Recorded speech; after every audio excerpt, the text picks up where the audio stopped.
과거 남아프리카 공화국에서는 흑인들이 시내에서 머물 수 있는 시간이 제한되어 있었습니다. 원래 그들의 조상의 땅임에도 불구하고 그런 제한이 있었습니다. 그래서 저녁 시간이 얼마가 되면은 흑인들은 그 시내에서 다 떠나야만 했습니다. 그렇지 않으면 경찰에 체포되었다고 합니다. 지금은 아마 그런 차별이 없을 것입니다. 하지만 정말 생각하면은 말도 안 되는 일이 남아공에서 있었음을 보게 됩니다. 우리나라에는 어떤가 인종차별이 있나요? 없나요? 예, 없다고는 말할 수 없습니다. 한국에 와 있는 외국인 노동자들을 보면은 그것을 알 수 있게 됩니다. 제가 뭐 다 봤다고는 할 수 없지만 외국인 노동자를 대하는 한국 분들, 이제 아무래도 외국인 노동자들 나이가 젊었을 때를 가정한다면은 나이가 많으신 한국 분들이 그냥 반말을 하시는 걸 되게 많이 봤어요. 그리고 그 반말이 좀 무시하듯 그런 들리는 반말이었습니다. 인종차별인 것이죠. 또한 같은 한국 사람들끼리도 인종차별은 안 하지만은 가령 손님, 그것도 돈이 많은 손님이라고 해서 직원들에게 너무도 함부로 하게 되는 뉴스를 종종 보곤 합니다. 제 생각에는 어느 사회도 그러하겠지만은 한국은 특히 돈을 기준으로 인종차별보다는 자본차별이 크게 자리 잡고 있지 않나 합니다. 자, 그럼 이러한 불합리한 모습, 잘못된 모습들은 지금 현대 사회에만, 근대 사회에만 있었을까요? 아닙니다. 오늘 본문이 쓰여진 그 옛날에도 불합리한 모습들이 있었습니다. 어쩌면 지금보다 더 심한 안 좋은 모습들이 그때는 있었을 것입니다. 제가 1절 말씀을 읽어 드리겠습니다. 한 부분이 이렇게 나와 있습니다. 억누르는 사람들은 폭력을 휘두르는데 억눌리는 사람들을 위로하는 사람이 없다. 지금으로 생각해 본다면은 인종차별을 받고 있는데, 자본차별을 받고 있는데 그렇게 힘들게 억눌리는 사람들을 위로하는 이들이 없었다는 것입니다. 지금도 그때보다는 있겠지만 아주 많지는 않죠. 다들 자기 삶이 바쁘기 때문에 그렇습니다. 한 번쯤은 이름을 들어봤을 법한 영국의 철학자입니다. 프랜시스 베이컨. 이 사람은 철학은 인간의 행복을 위해서 유용되어야 한다라고 말했습니다. 지난번에도 한번 제가 말씀드린 적이 있습니다. 인간의 불행을 위한 목적으로 철학이 연구되고 공부되어진다면은 그것은 철학의 범주에 들 수 없을 것입니다. 여러분들은 어떠신가요? 그런 인간의 불행과 인간의 절망을 위해서 만들어진 철학이 있다고 한번 들은 적이 있습니까? 동서양을 다 봐도 그런 철학은 없는 걸로 알고 있습니다. 지금 기준으로 우리는 모든 철학의 그 완성본을 갖고 있습니다. 점점 시간이 가면 갈수록 철학은 더 점점 생기고 쌓이는 것이죠. 더 수정된 철학도 나오고 더 발전된 철학도 나오는 것이죠. 지금은 핸드폰만 있어도 정말 그 고대 사회 또 중세 시대에 훌륭했던 철학자들을 다 우리가 공부해 볼 수 있습니다. 지금의 철학자들도 역시 우리는 살펴볼 수 있습니다. 이처럼 철학은 정말 발전하고 최상의 단계에 이르렀다고 말할 수 있습니다. 하지만 아직도 억압과 차별은 사라지지 않고 있습니다. 저는 이것을 철학의 한계라고는 말하고 싶지 않습니다. 왜냐하면은 제 생각에는 철학의 한계보다 이 세상 자체에 한계가 있다고 생각을 합니다. 여러분, 차별과 억압을 받고 싶어하는 사람은 아무도 없을 것입니다. 어느 누구도 차별과 억압이 좋다고 말하는 사람은 특히 현대사회에는 없을 것입니다. 하지만 우리는 상황만 되면 이러한 사실을 알면서도 차별을 하고 억압을 할 때가 있습니다. 다른 사람에게 말입니다. 몰라서 그런 건가요? 법이 없어서 그런 건가요? 아니죠. 이미 다 우리는 배우고 지금도 배우고 있죠. 뉴스를 배우고 있고 책으로 배우고 있음에도 불구하고 차별과 억압, 남을 힘들게 하는 것을 멈추려고 하지 않습니다. 그럼 신앙으로는 해결할 수 있을까요? 저는 신앙은 완벽한 것이라 생각합니다. 그러나 완벽한 진리이지만은 그것을 품고 있는 우리가, 목회자가, 성도들이, 그리고 이 땅의 교회가, 이 세상이 그 바른 신앙을 품을 수 있기에는 한계가 있다고 생각을 합니다. 제가 최근에 어떤 분에게 이런 말을 했어요. 이 신앙이 하나님의 불, 신의 불이라고 한다면은 그 신의 불을 사람이 감당하기에는 어려운 거 아닌가. 있긴 있지만은 잘 관리하기는 어렵지 않나라는 생각을 한번 드린 적이 있습니다. 왜냐하면 정말 성경을 보더라도 복음이 접화된 이후의 상황을 보더라도 정말 열심히 믿으려고 했고 전하려고 했지만은 어디 완벽하게 신앙이 실현된 그런 장소가 있었습니까? 사도 바울이 활동을 해도 심지어 예수님이 활동을 하셨어도 문제는 끊이지 않았습니다. 아니 예수님을 십자가에 못 박았다면은 이건 뭐 더 이상 할 말이 없는 거죠. 그 당시에 철학은 분명히 있었습니다.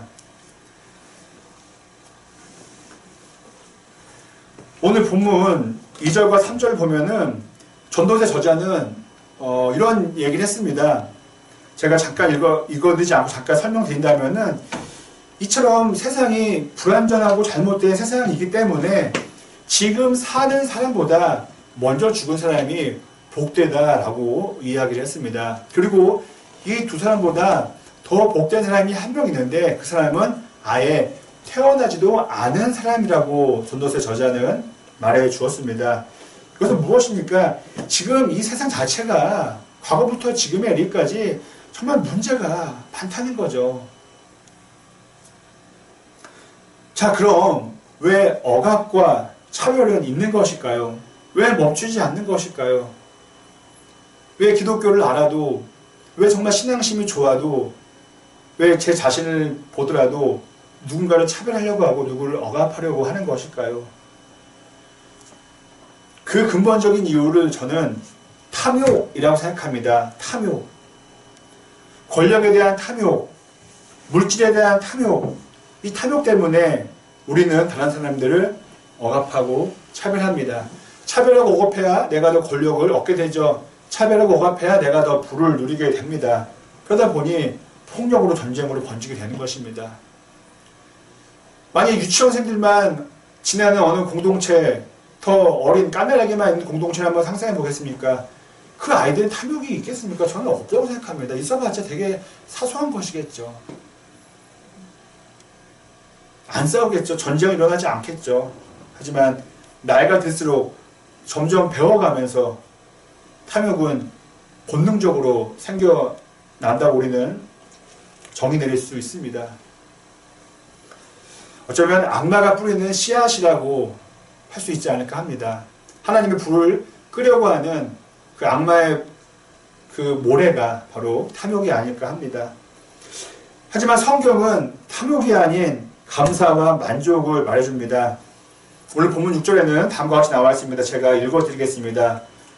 적게 가지고 편안한 것이 많이 가지려고 수고하며 바람을 잡는 것보다 낫다. 한번 읽어드릴까요? 적게 가지고 편안한 것이 많이 가지려고 수고하며 바람을 잡는 것보다 낫다. 더 좋다. 이 말씀은 성경의 말씀입니다. 진리입니다. 옳은 말씀입니다.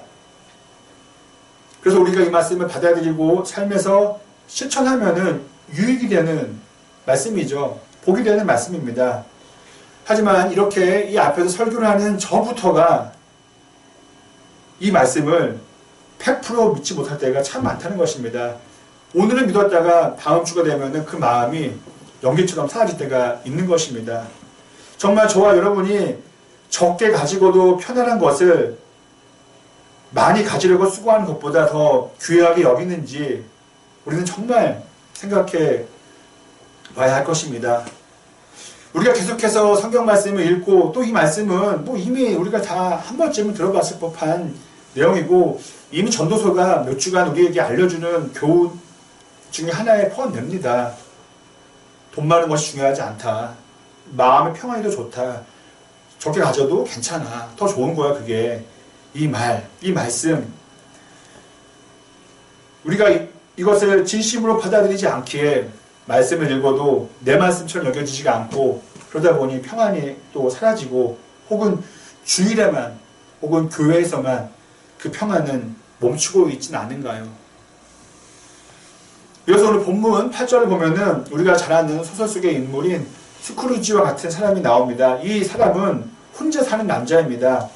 쉬지도 않고 일만 하고 산다고 성경은 말해줍니다. 많은 재산을 모았지만 그의 눈에 차지 않는다고 성경에는 나와 있습니다. 정말 많이 벌고 싶었나 봐요. 그런데 그는 이런 얘기를 했습니다. 어찌하여 나는 즐기지도 못하고 사는가? 일만 한다는 거죠. 도대체 내가 누구 때문에 이 수고를 하는가? 가족도 없고 자녀도 없고 친구도 도울 사람이 없는데 내가 왜 이렇게 돈을 많이 모을까? 본인도 한계점에 다다라서 이런 생각을 했다는 것이죠. 만일 예를 들어서 이 사람이 스크루지와 같은 사람이 앞서 읽어드린 6절의 말씀 적게 가지고 편안한 것이 더 좋은 거다라고 그가 알았다면은 그는 그 스크루지와 같은 삶을 살지는 않을 것입니다. 저희 동네에 전철역이 있습니다. 역 주변에는 잔디밭이 있고요. 작은 언덕들이 있습니다. 옆에는 다닐 수 있는 나무 받침으로 길을 만들어 놨습니다. 물론 아스팔트로 만든 길도 있고요. 그런데 이제 나무 발판으로 된 길을 가다 보면은 옆으로 샛길이 하나 보여요. 여러분도 다 아시죠? 그것은 일부러 만든 길이 아니라 사람들이 많이 걷다 보니까는 잔디가 사라지고 흙이 보여진 그냥 샛길이 되었습니다. 산에 가다 보면은 산에도 그런 샛길이 많이 있습니다. 어떻게 그런 길이 생겼습니까? 여러 사람이 그 길을 지나다녔기에 작은 길이 좁은 폭의 길이 만들어진 것입니다. 아마도 인류 역사상 일부러 도시를 계획하지 않았다면은 우리 주변에 있는 모든 길들은 누군가가 그 길을 먼저 걸었고 그 길이 좋다고 여기기에 그 길 괜찮네. 그 길로 가니까 안전하네 라고 생각했기 때문에 다른 사람이 누군가가 계속 그 길을 갔기 때문에 지금의 큰 대로로 바뀐 거라 생각을 합니다. 아무도 가지 않은 길이 어디 있겠습니까? 오늘 본문 12절 그리고 9절부터 12절에 보면은 이런 내용이 나옵니다. 혼자보다 함께 사는 것이 더 좋다라는 내용이 나옵니다. 그렇죠. 함께 걸어야 우리는 만약에 신앙이 앞서 말씀드린 길이라고 한다면은 함께 걸어야 우리는 그 잔디밭에서 신앙의 길을 만들 수가 있는 것이죠. 저 혼자 걸으면은 정말 많이 걸어야 길이 만들어지거나 어쩌면은 아무리 혼자만 걷는다고 한다면은 그 잔디를 아마 없앨 수는 없을 것입니다. 그냥 제가 다니는 풀밭이 될 것이지 길은 아마 안 될 것입니다. 우리는 신앙의 길을 만드는 그리스도인들입니다. 그리고 그 길을 먼저 걸어가신 분은 우리의 예수 그리스도가 되십니다. 앞서 말씀드린 돈 버는 것에만 집중했던 한 남자가 다른 누군가와 함께 지내거나 그에게 성경의 말씀을 진리의 말씀을 들었다면은 그는 다른 삶을 살아보려고 노력했을 것입니다. 아니면은 정말 요즘 말로 조금이라도 자신의 삶을 반성해 봤겠죠. 신앙생활 여러분 어떻습니까? 저는 신앙생활을 하면 할수록 어렵다는 것을 느끼게 됩니다. 이게 정말 쉬운 게 아니구나. 그래서 우리는 신앙으로 꾸준히 살기가 상당히 어렵습니다. 쉬운 사람은 아마 얼마 없을 것 같아요. 유혹과 고통 앞에서 우리는 참 신앙의 길에서 멈추고 무너질 때가 있습니다. 신앙의 길이라는 걸 알아요. 그 진리라는 걸 알지만은 너무 유혹이 강하다 보니, 너무 고통이 강하다 보니 주저앉을 때가 있다는 것이죠. 그 길에서 벗어날 때가 있다는 것이죠. 또 우리는 이런 생각도 합니다. 잠깐 벗어났다가 다시 돌아오지 라는 자신만만한 생각을 할 때도 있습니다. 하지만 다시 돌아올 줄은 아무도 모르는 거죠. 10절에는 다음과 같은 말씀이 나와 있습니다. 제가 읽어드리겠습니다. 그 가운데 하나가 넘어지면 다른 한 사람이 자기의 동물을 일으켜 줄 수 있다. 처음에 말씀드린 것과 같은 내용입니다. 혼자 걸을 때에는 넘어져도 어떻게 누가 도와줄 수 없지만은 함께 걸으면, 함께 하면은 일으켜 줄 수 있다는 것입니다.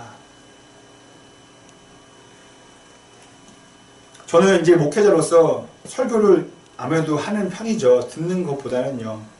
또 어떤 좋은 이야기를 또 전하는 편에 속합니다. 물론 설교를 듣기도 하고 또 배우기도 하죠. 다른 좋은 교훈들을요. 하지만 제가 가장 감동을 받는 것 중에 하나는 나이가 많으신 신앙생활을 오래 하신 할아버지 혹은 할머니 권사님들과 집사님들과 혹은 장로님들과 악수를 나눌 때입니다. 제가 지금도 젊지만 과거에는 더 젊었죠. 그런데 목사라는 이유만으로 그 어르신들은 저를 좋아하셨고 또 존중해 주셨습니다. 응원해 주셨습니다. 그리고 항상 웃으면서 저에게 악수를 해 주셨습니다. 저는 그때 늘 두 가지 생각을 항상 했습니다. 첫 번째는 정말 이 80에 정말 심지어 이 90의 이 어르신이 어떻게 이렇게 오래까지 신앙생활을 할 수 있을까? 신앙의 끈을 놓지 않았을까? 정말 신앙심이 대단하시다라는 것을 깨닫습니다. 그리고 어린 사람이 단지 목사라는 이유만으로 이렇게 나를 잘 대해주시나 참 감사하다라는 생각과 함께 저는 정말 거의 늘 같은 마음을 품습니다. 정말 바르게 목회해야겠다. 이분들이 이렇게 좋아해 주시고 응원해 주시는데 이분들의 마음에 어떤 누를 끼치면 안 되겠다 라는 마음으로 저는 어르신들과 교회에 있는 어르신들과 악수를 할 때 감동을 받고 또 새로운 다짐을 거듭하게 됩니다. 어르신 권사님, 집사님, 장로님들은 그냥 젊은 목사가 인사한 것 뿐인데 악수 한 번 한 것 뿐인데 라고 생각하실지 모르지만은 저는 정말 한편의 설교를 저는 정말 악수로 인사로 들었던 것이죠. 저는 이것이 바로 교회 공동체, 신앙 공동체의 힘이라 생각합니다. 목회자만 성도분들에게 어떤 은혜를 끼치는 것이 아니죠. 목회자는 성도분들에게, 성도분들은 목회자에게, 또 성도분들은 성도분들끼리 함께 모두가 힘과 위로가 되어 주는 것입니다. 하지만 이제 말씀을 마치고자 합니다. 가정과 학교, 교회가 아닌 가정과 학교 그리고 회사, 이곳에서 우리는 교회에서 주일날 혹은 주중에 하는 것처럼 우리는 행동하기가 상당히 어렵습니다. 가령 교회 안에서는 돈이 가장 중요하지 않다고 오늘 말씀처럼 우리가 믿고 따르지만은 말하지만은 회사에 가면은 학교에 가면은 가정에 가면은 친구들 만나면은 그 생각이 다시 바뀌게 되곤 합니다. 하나님보다 예수님보다 돈을 더 중히 여길 때가 있습니다. 그렇죠. 신앙생활, 신앙과 현실은 분명히 간격이 있습니다. 차이가 있습니다. 저는 이 간격을 날마다 노력해서 좁혀가는 것이 신앙생활이라고 합니다. 그 간격이 만약에 10이었으면은 8로, 6으로, 3으로 점점 좁혀나가는 것이죠. 하지만 제 생각에는 그 간격이 0이 될 수 없다고 생각합니다. 왜냐하면은 정말 저희가 아무리 신앙으로 밟아도 쳐도 우리 안에 일어나는 마음의 그 죄악된 것들 사라지지 않잖아요. 저는 간격이 좁아지는 거지 간격이 없는 일치라고는 저는 좀 어렵지 않을까 합니다. 물론 어떤 분들은 그것을 일치라고 말할 수도 있겠지만요. 중요한 것은 점점 신앙과 현실의 간격을 좁혀나가서 신앙이 현실에서 실현되는 것입니다.